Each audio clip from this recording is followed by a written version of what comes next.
The alarm screamed through the metal walls of Orion 7 like a dying animal. Red lights flashed in every corridor. Kang Tae-ho dropped his welding tool and looked up at the ceiling. He had worked on this space station for 3 years, and he had never heard that sound before. It was not the normal alarm. It was the emergency alarm, the bad one. "Sector 9 breach! All personnel evacuate immediately!" The computer voice was cold and calm, but the words were terrifying. Tae-ho grabbed his toolkit and started running. Sector 9 was the diplomatic wing. Important aliens from many planets stayed there. He was not supposed to go toward danger. He was just an engineer, a nobody. But his maintenance route went through that sector, and something inside him said he needed to move. The station shook beneath his feet.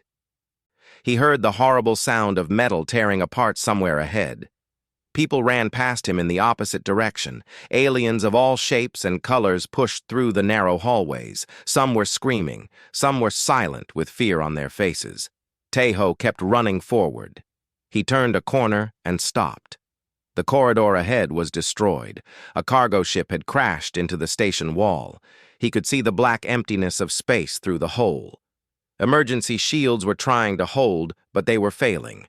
Sparks flew everywhere. The air was being pulled toward the breach, and Tae-ho had to hold on to a wall handle to keep himself standing. Then he saw her. A small alien child was trapped behind a blast door. The door was stuck halfway down, and the child was too scared to move. She was a Kyrith. Tae-ho knew the species. Tall aliens with silver skin and purple eyes. This one was very young, maybe like a human child of 6 years. Her eyes were wide with terror, and she was crying without sound. The emergency shield flickered. It would fail soon. When it failed, everything in this corridor would be pulled into space, including the child. Tae-ho did not think. His body moved before his brain could tell him to stop. He ran to the blast door and pulled out his engineering card. His fingers were shaking, but he forced them to work. He put the card into the door panel and typed the override code. "Come on," he whispered. The door groaned and lifted just enough for him to squeeze through. He threw himself under it and rolled to the other side. The child looked at him with huge purple eyes. She did not understand why this strange human was here. "It is okay," Tae-ho said. He did not know if she understood his words. "I will protect you." The shield failed. The air rushed out of the corridor like a river. Tae-ho grabbed the child and wrapped his whole body around her small frame. He held her against his chest and pressed them both into a corner.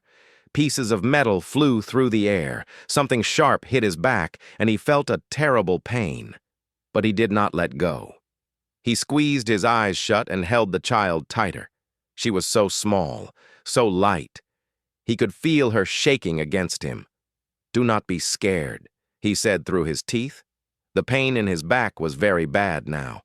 "I have you. I have you." Seconds felt like hours. The pulling force was so strong. His arms were burning from holding on. He could feel warm liquid running down his back. Blood. His blood.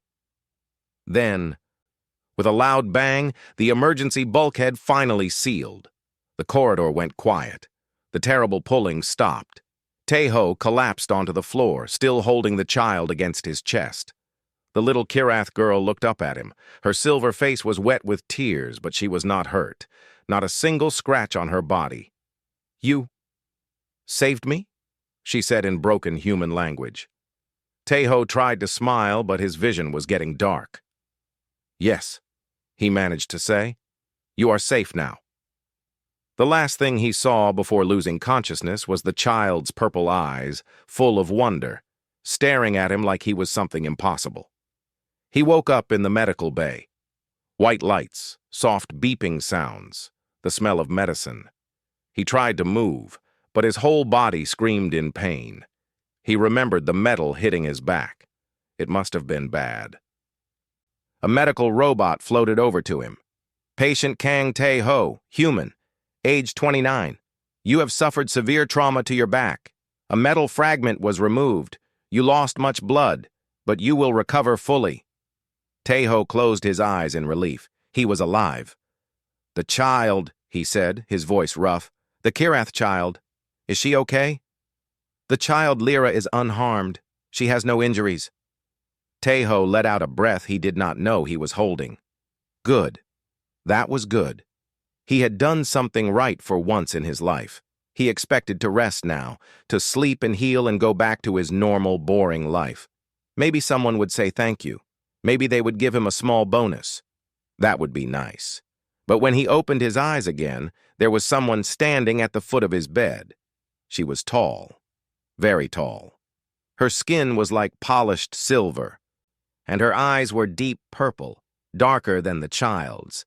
She wore clothes that looked expensive and powerful. Everything about her said that she was important. Very important. She looked at Teho like he was the most interesting thing in the universe. "You are the human," she said. Her voice was smooth and strong. "You are the one who saved my daughter." Teho swallowed hard. "Yes, I was there, and she needed help, so You threw your body over hers." The alien woman stepped closer. "You used yourself as a shield. You bled for her. You almost died for her." Yes, but anyone would." "No." Her voice was sharp. "No one would. Not for a stranger. Not for a child of another species." She stared at him with those deep, purple eyes. "I have seen the recordings. I have watched them many times. You did not hesitate. Not even for one moment." Teho did not know what to say. He felt very small under her gaze. The alien woman was quiet for a long moment. Then she spoke again, and her words changed Teho's life forever. "I am Valira of House Keth, High Diplomat of the Kirath Empire. The child you saved is my only daughter."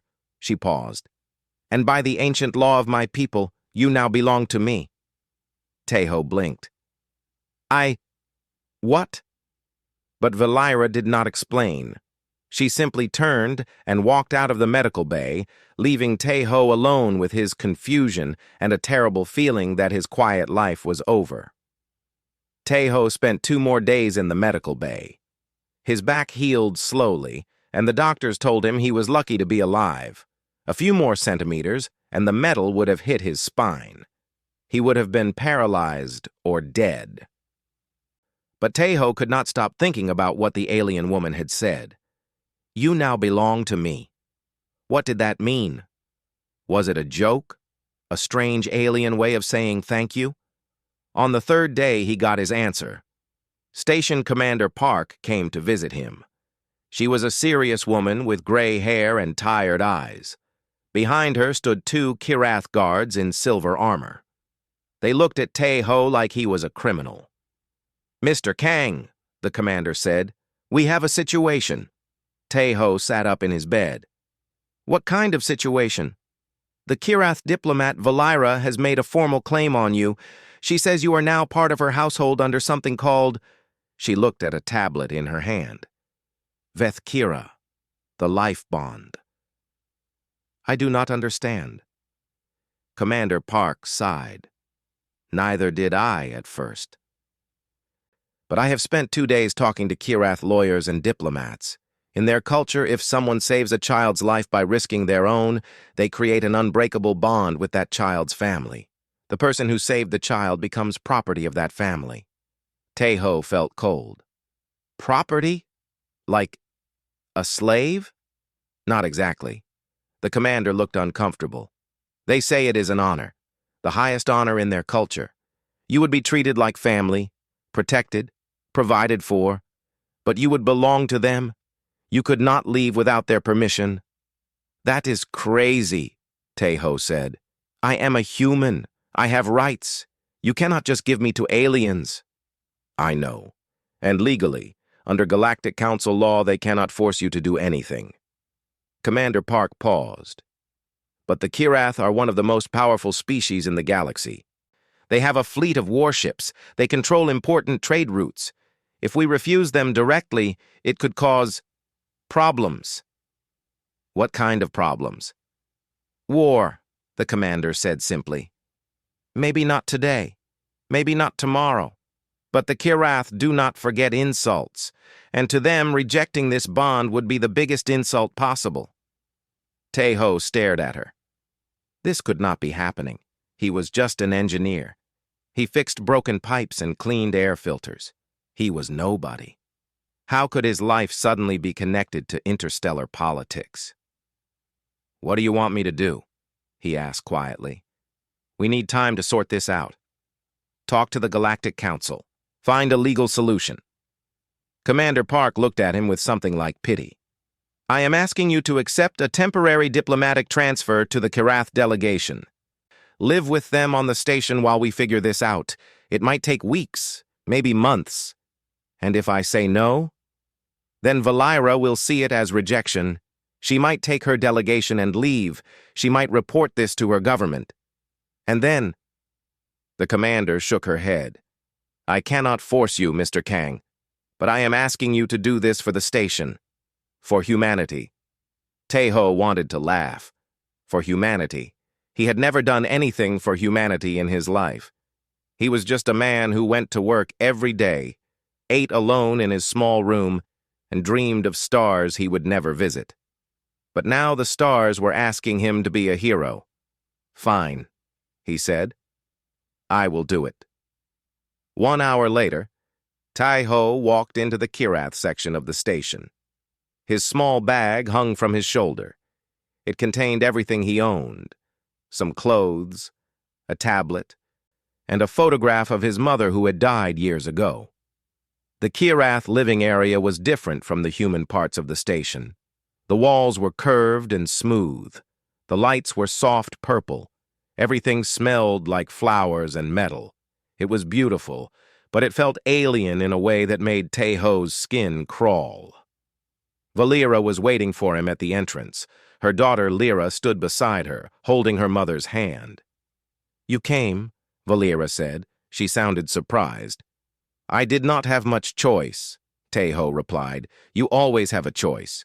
You could have refused and caused great trouble for your people, but you did not. Valira studied him with those deep purple eyes. You are strange, Kang Tae-ho. You act without thinking of yourself. I have never met a creature like you. Tae-ho did not know how to respond to that. Little Lyra pulled away from her mother and walked up to Tae-ho. She barely reached his waist. Her silver skin glowed softly in the purple light, and her eyes were wide and curious. You saved me, she said in her small voice. I remember. You held me tight. You told me not to be scared. Tae-ho knelt down to her level. Yes, I remember too. Does your back still hurt? A little. I am sorry. Her purple eyes filled with tears. It is my fault. If I had not been scared, if I had run away— No, Tae-ho said firmly. It is not your fault. You were brave. You waited for help, and help came. That is all that matters. Lyra stared at him for a moment. Then she threw her small arms around his neck and hugged him tight. Tae-ho froze. He had not been hugged by anyone in a very long time. He did not know what to do with his hands. Thank you, Lyra whispered. Thank you for saving me. Slowly, carefully, Tae-ho put his arms around her small body and hugged her back. You are welcome, he said softly. When he looked up, Valira was watching them. Her face was still and calm, but something had changed in her eyes. Something soft, something almost human. Come, she said. I will show you where you will stay. She led him through the Kirath section to a room that was bigger than his old quarters. There was a real bed, not just a sleeping pod. There were windows that showed the stars. There was a small garden of alien plants in one corner. This is mine? Tae-ho asked, confused. You are part of House Keth now, Valira said. You will be treated as such. You will eat with us. You will attend events with us. You will be protected by our guards. She paused. And you will not try to escape. Am I a prisoner? You are family. That is not an answer. Valira turned to face him. She was much taller than him. He had to look up to meet her eyes. In my culture, family is the most important thing. We fight for family. We die for family. When you saved my daughter, you proved that you understand this. She took a step closer. I do not see you as a prisoner, Kang Tai-ho. I see you as a gift, a rare and precious gift. Tai-ho's heart beat faster. He did not know if he should be flattered or terrified. I just want to go back to my normal life, he said. There is no going back, Valira replied. Your life changed the moment you wrapped your body around my daughter. You cannot undo that. You can only move forward. She walked to the door and stopped. Rest tonight, tomorrow. You will begin learning our ways. It will not be easy, but I believe you will surprise everyone. She looked over her shoulder at him. You have already surprised me. Then she was gone, and Tai-ho was alone in his beautiful prison, wondering what tomorrow would bring. 3 weeks passed, and Tai-ho learned many things about the Kirath. He learned that they were a proud people. Their empire was old, much older than human civilization. They had conquered planets and built great cities when humans were still living in caves. They respected strength above all things, strength of body, strength of will, strength of heart. He also learned that most of them did not like him. The other Kirath in the delegation looked at him with cold eyes. They whispered behind his back. Sometimes they spoke in their own language. But Tai-ho could guess what they were saying. Why is this weak human here? Why does Lady Valira keep him? He is soft. He is small. He is nothing. Tai-ho tried not to let it hurt him. He had been ignored and looked down on his whole life. He was used to being invisible. Being hated was not so different, but Lyra made everything better. The little girl followed him everywhere. She asked him 1,000 questions every day. What is Earth like? Why is your skin that color? Why do humans have hair on their heads? What do you eat? Can you teach me your language? Tai-ho answered every question with patience. He taught her simple Korean words. Hello? Goodbye. Thank you. She struggled with the sounds, but she tried so hard that it made him smile. One day, she learned a new word. Appa. It meant older brother. Can I call you Appa? She asked. Her purple eyes bright with hope. Tai-ho felt something warm in his chest. He had no family, no siblings, no one who had ever called him by a name that meant they cared about him. Yes, he said. You can call me Appa. Lyra jumped up and down with joy. Appa! Appa! Appa! She shouted, running around him in circles. From across the room, Valira watched them. Tai-ho caught her eye, and for a moment he thought he saw her smile, but it was gone so fast that he was not sure. Things changed when Draven arrived. Draven was a Kirath military commander. He was tall, even for his species. His silver skin was covered with scars from many battles. His eyes were hard and cruel. When he walked into the delegation hall, everyone bowed their heads in respect. Everyone except Tai-ho, who did not know he was supposed to bow. Draven's cold eyes fixed on the human.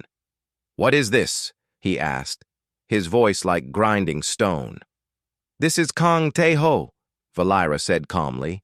He holds the Veth Kira bond with House Keth. A human? Draven laughed, but there was no humor in it. You gave the life bond to a human? This weak, pathetic creature? Tai-ho felt anger rise in his chest, but he stayed quiet. He knew better than to speak. He saved my daughter's life, Valira said. He earned the bond.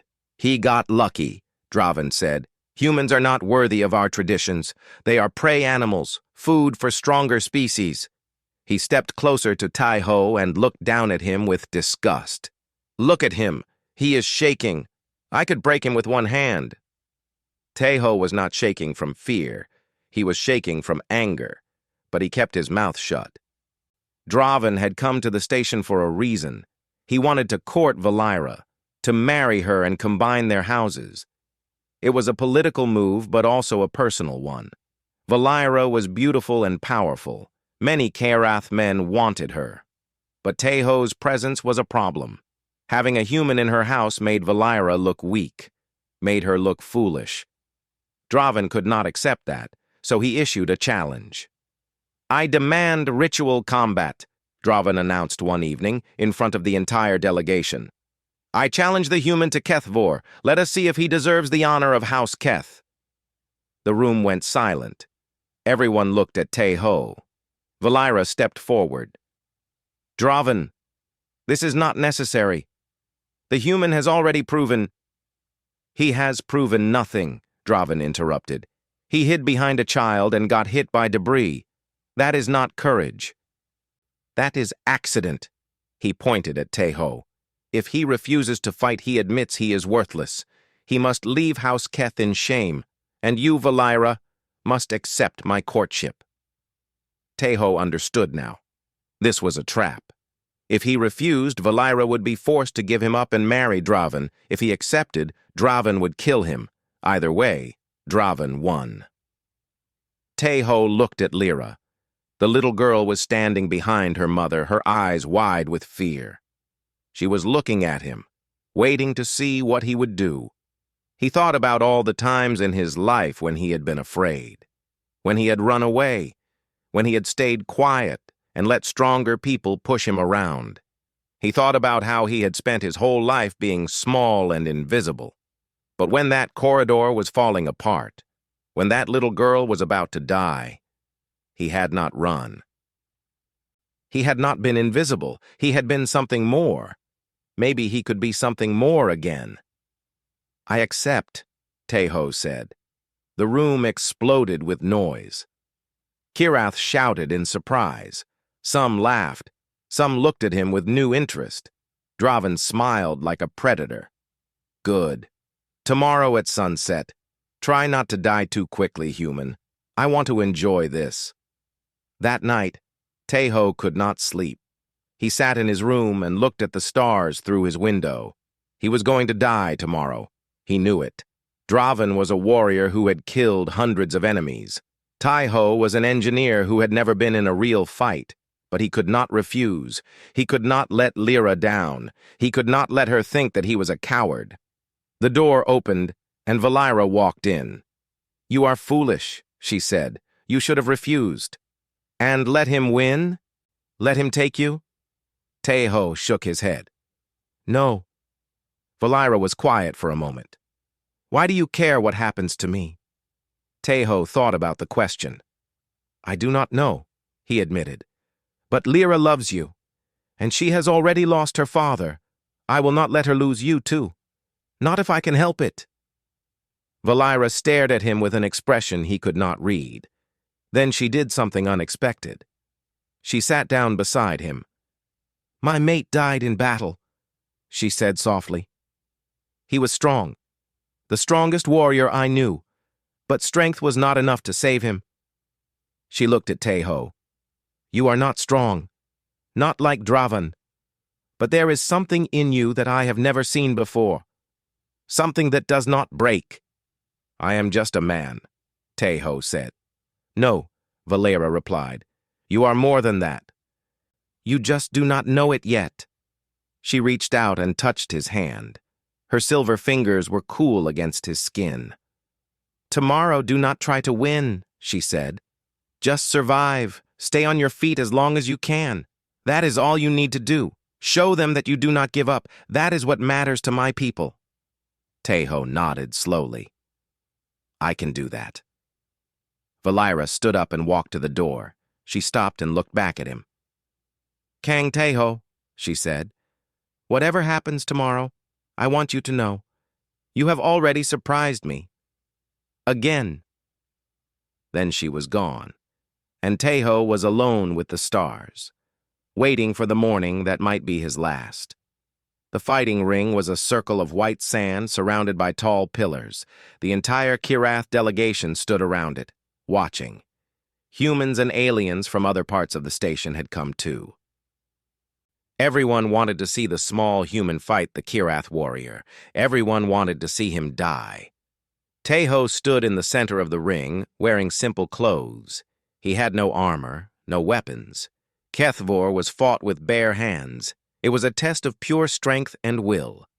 Draven entered the ring from the other side. His muscles moved like liquid metal under his silver skin. His eyes burned with hunger. He wanted to hurt Teho. He wanted to make him suffer. "Last chance, human," Draven said. "Bow down and admit you are nothing. Maybe I will let you live." Teho looked at the crowd. He found Lyra standing next to her mother. The little girl was holding Valira's hand so tight that her silver knuckles were white. Her purple eyes were full of fear. "For you," Teho thought. "I do this for you." "I will not bow," he said. Draven smiled. "Then you will break." The fight began. Draven moved first. He was fast, much faster than Teho expected. His fist came like a hammer, and Teho barely dodged it. The second punch caught him in the ribs. Pain exploded through his body. He felt something crack. He flew backward and hit the sand hard. The crowd gasped. "Get up," Teho told himself. "Get up." He forced his body to move. His ribs screamed in agony, but he stood up. He raised his hands and faced Draven again. The Kirath warrior laughed. "You can stand. Good. I was worried this would be over too quickly." Draven attacked again. Punch after punch rained down on Teho. He blocked some. He dodged others, but most of them hit him. His face, his chest, his stomach. Each blow felt like being hit by a truck. Blood ran from his nose. His left eye began to swell shut. His legs shook with exhaustion, but he did not fall. Every time Draven knocked him down, he got back up. Every time his body screamed at him to stay down, he forced himself to stand.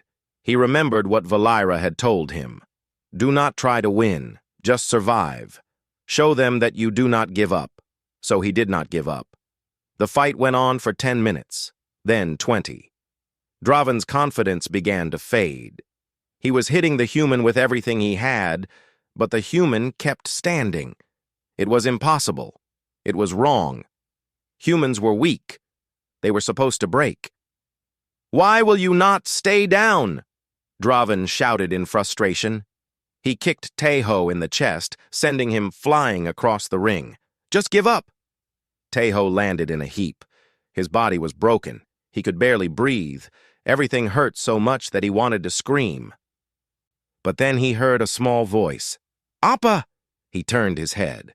Lyra had broken away from her mother and was running toward the edge of the ring. Valira grabbed her and held her back, but Lyra kept shouting, "Appa, please! Do not give up! Please!" Teho looked at that little silver face, those purple eyes, the tears running down her cheeks. He had made a promise. He had told her he would protect her.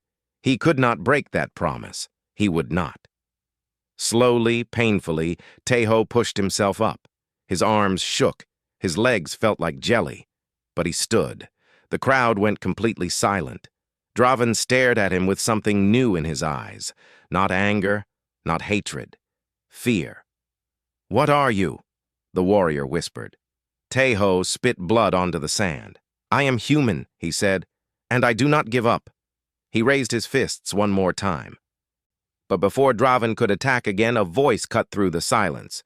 "Enough!" Everyone turned. Valira stepped into the ring, her purple robes flowing behind her. Her face was cold and hard, like a statue made of ice. "This fight is over," she declared. "The human has proven his worth." Draven's face twisted with rage. "He has proven nothing. He is still standing only because I allow it. One more blow and he will—" "He has stood against you for longer than any warrior in recent memory," Valira interrupted. "He has taken your best attacks and refused to fall. That is not weakness, Draven. That is strength of spirit." She looked at the crowd. "Is there anyone here who would deny this human's courage?" No one spoke. Even the Kirath who had mocked Teho were silent. They had seen something they could not explain. A small, weak human had stood against their greatest warrior and refused to break. Valira turned to Draven. Your challenge is rejected. The human stays with House Keth, and your courtship is refused. Leave my presence. Draven's hands clenched into fists. For a moment, Teho thought the warrior would attack Valira, but even he was not foolish enough to assault a high diplomat in front of witnesses. This is not over, Draven growled. Then he turned and walked away, his silver skin burning with shame. Teho's legs finally gave out. He collapsed onto the sand, and everything went dark. He woke up in his room. Soft light, gentle sounds, the smell of medicine and flowers. Valira was sitting beside his bed. She was doing something with a bowl of water and a cloth. When she saw his eyes open, she stopped. You are awake, she said. How long was I out? His voice was rough and weak. 2 days. Your injuries were severe. She paused. The doctors said you should have died. No human body should survive what Draven did to you. Teho tried to laugh, but it hurt too much. I am stubborn. Yes, Valira said. You are. She dipped the cloth in water and gently pressed it against his forehead. You are also foolish and brave and... She stopped, searching for the right word. Confusing. Confusing. I have lived for many years. I have met warriors and kings.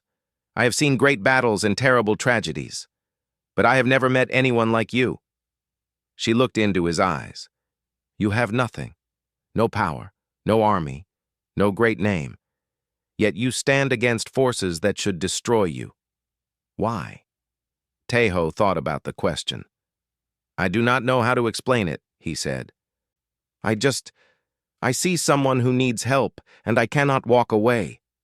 I see someone hurting, and I have to try to make it better, even if I am scared, even if I know I will fail.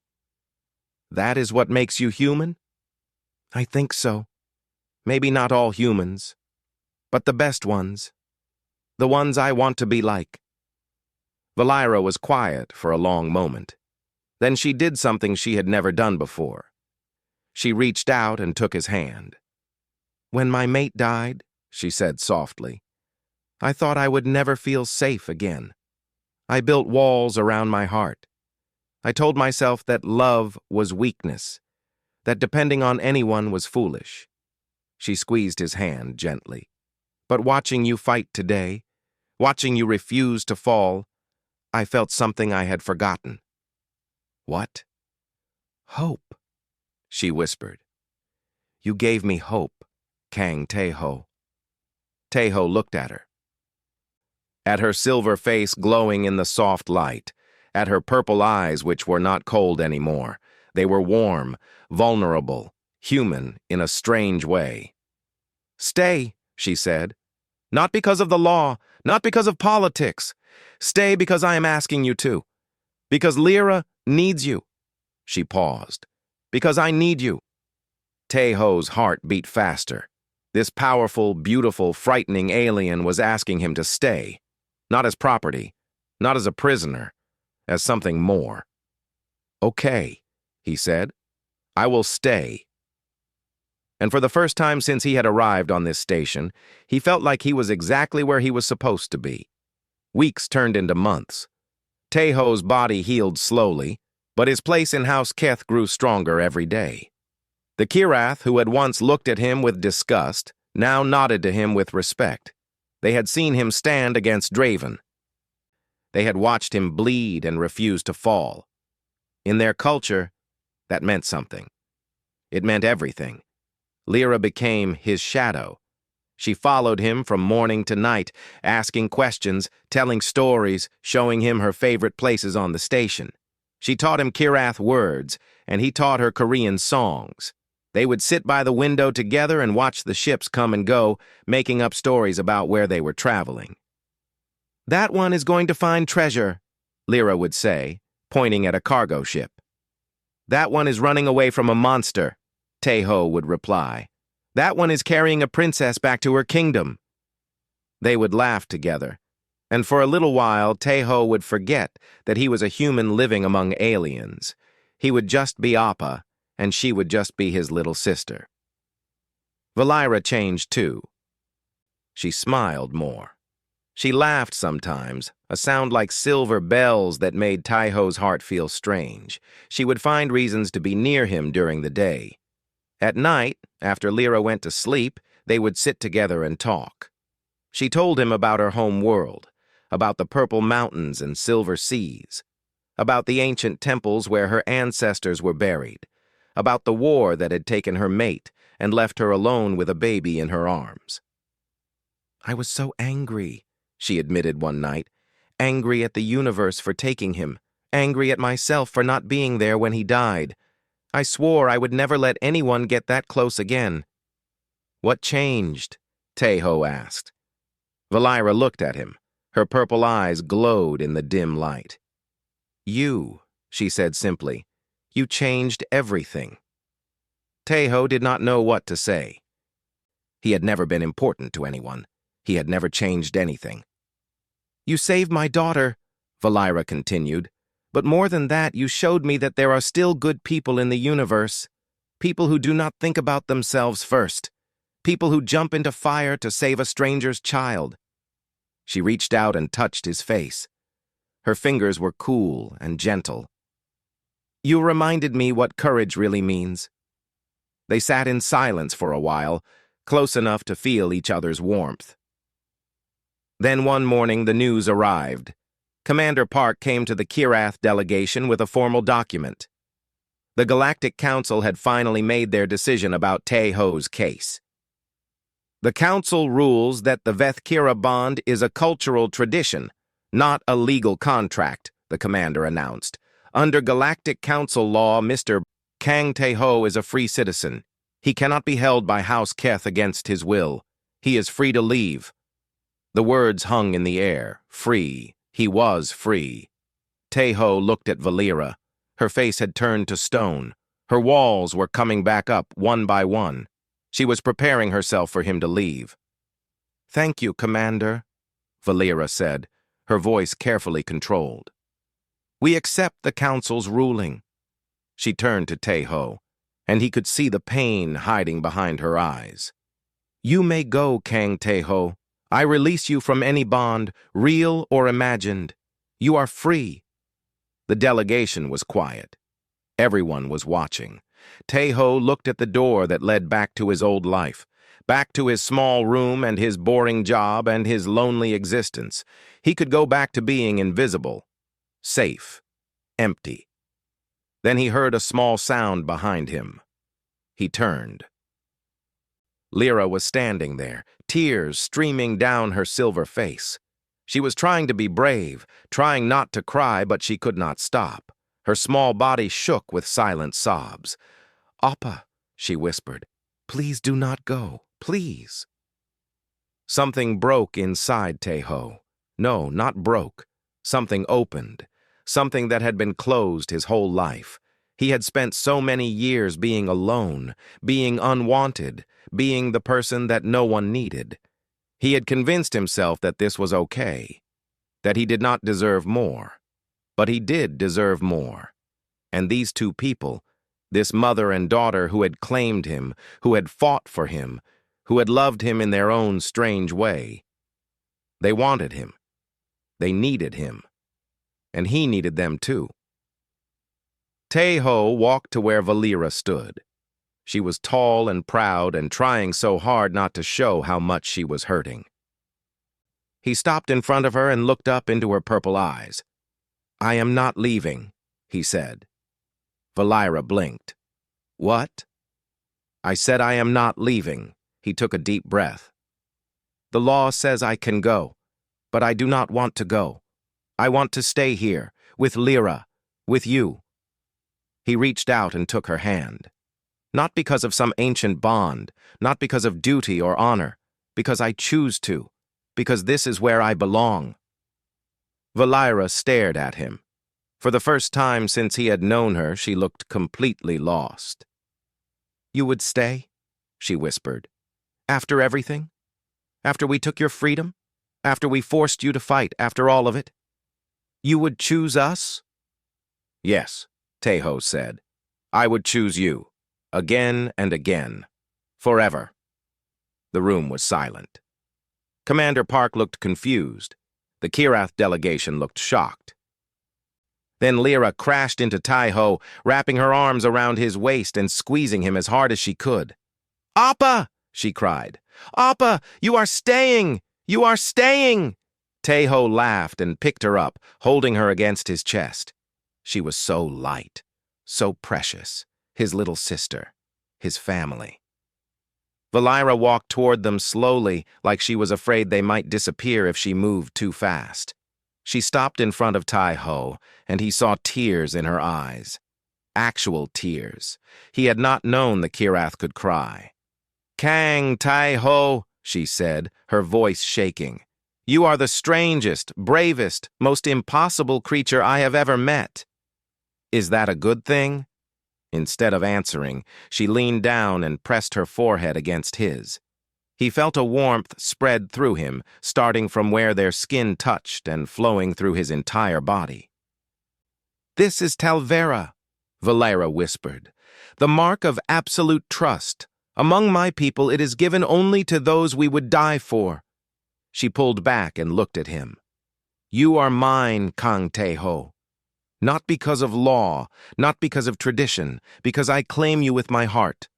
And you are mine, Taeho replied, for the same reasons. Lyra wiggled between them, demanding to be part of the moment. Me too. I claim Appa too. They laughed together, all three of them, standing in front of the confused humans and the amazed Kirath and the whole watching galaxy. Later, the news spread across the station. The human engineer who had saved an alien child was now officially part of a Kirath noble house, not as property, not as a prisoner, as family. The first human ever to receive such an honor. Some people said it was political. Some said it was strange. Some said it was wrong. But Taeho did not care what anyone said. He had spent his whole life being small and invisible and alone. Now he had a home. He had people who loved him. He had a purpose. That night, after Lyra had fallen asleep in her bed, Taeho and Valira stood by the window and watched the stars. Are you happy? Valira asked. Taeho thought about the question, about his small room back on Earth, about the years of loneliness, about the moment when he had thrown himself in front of a little girl he did not know. Yes, he said, I am happy. Valira leaned her head against his shoulder. Good, she said, because I am going to keep you forever. Taeho smiled and put his arm around her. I am counting on it. Outside, the stars shone bright and endless. Somewhere out there were millions of planets, millions of species, millions of stories waiting to be written. But for Taeho, this was the only story that mattered. The story of a quiet man who saved a child, who won a mother's heart, and who found his place in the universe. Not because he was strong, not because he was special, because he was human, and humans, as it turned out, were capable of remarkable things. The end.